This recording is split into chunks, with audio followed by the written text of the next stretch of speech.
So you're facing a hard question. Whether it's a patient care situation, how do I work with this patient and this physician to help move forward with the care plan for this patient? I'm trying to figure out how to deal with my transportation issues. These are ethically salient situations. And we bring into these situations our stories, our incomplete stories of interpretation of the world, of our experiences to that point. And we're saying to navigate effectively through these stories, to make good choices, requires ethical literacy. And ethical literacy includes our thinking, it includes our hearts, it includes our ability to work with other people, our emotional intelligence. It's a lot of work. Why should we bother doing this? Well, I want to name a couple of reasons why this is really important. In fact, I'm going to point to 4. I want to talk briefly about freedom, authenticity, integrity, and flourishing. First of all, however we make these choices, they're going to be based on some understanding of what should matter. I'm trying to figure out what should be we do for this patient. It could be giving the patient what they want. It could be making sure that they are stable from the perspective of meeting their mental health needs and their substance use needs in their setting. It could be from the perspective of making sure that we're minimizing their access to drugs that are going to make their lives more complicated. It could be a whole bunch of things, and it's going to be based on some sense of what's important. If we don't intentionally act in the situation, then we're not going to be free. We're simply going to be guided by whatever power suggests should matter most in that situation.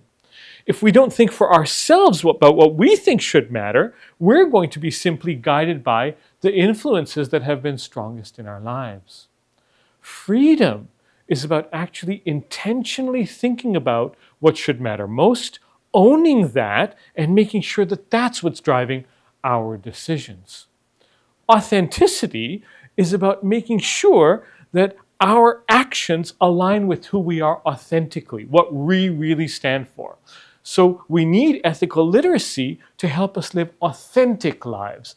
Otherwise, again, we're not living real lives. They're simply facsimiles of another thing that matters. They're not really representative of who we are. The most useful way I found to think about the importance of ethical literacy and taking the issues that we're facing with seriously is about integrity. From my perspective, our integrity is on the line in every decision that we make. And not just my integrity, but everybody's integrity that's implicated in the situation. What's integrity?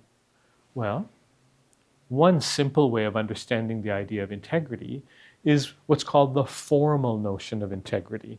It's the alignment with our talk, with our walk.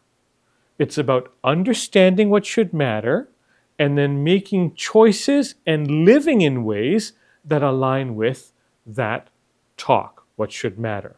So there's an integration of the talk with the walk. We're behaving as we say we ought to behave. Simple enough idea. One of the things that's important to notice that formal notion of integrity doesn't actually say what your talk should be. It simply says that integrity is about walking your talk. And one way of thinking about ethical literacy is actually the journey towards living with integrity. So all of us are kind of on a spectrum where we have a sense of what should matter and we're trying to live that in our lives. But we're not always sure in a new situation how we ought to act. That's why we run into difficulty. That's why there's uncertainty and disagreement in a situation about how we should act, because we're not always sure what our talk should be. So integrity largely, our lives largely, are about trying to figure out, as we encounter new situations, which is what life is all about, what should matter and then how we should talk that. And flourishing is actually about living better lives. The idea is, in order to live the best lives that we can, We need to have a really rich understanding of what life is about, of what should matter, and do everything we can to bring that alive in our lives. We want our children to have a really rich story about what happiness looks like, and then we want them to take actions in their lives that are going to make them as happy as possible. That's true for ourselves as well. That's what flourishing is all about.